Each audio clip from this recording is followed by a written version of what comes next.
Hello world, this is Craig. On the F8, there's two flavors of some instructions with the end goal of reducing code size. So most instructions take a full byte, but some of them only take a nibble, which means the other nibble in that byte can be used for something else. And this is the case with port I/O. You can use the normal out instruction, which has object code 27 in hex, and follow this with the port number in the next byte, or the operand if you're using the assembler, which can be any port FF. Okay, so if you just do an out to port F0, it's going to be 271 byte, and then the next byte's going to be F0. But there are another instruction for the output that's called an out short.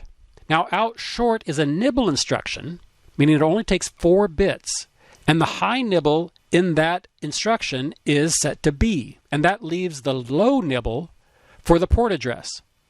So this reduces the instruction, including the port number, down to 1 byte, but it has the limitation that the port address can only be from 0 to F because that's all that will fit in that nibble.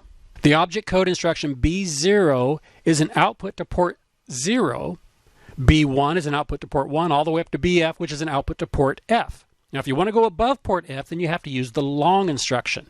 So you can see that using the short output form, any of the first 16 ports can be addressed with a 1 byte instruction. And since this 3870 system can't be expanded, you're never going to have more than the 16 ports capabilities because you can't add more ports to this. So when you're writing code for the 3870, all port instructions should be out short or in short. There's no reason to use a long port instruction on the 3870 because no port's going to have an address higher than 0F. All right, well that's it for this video.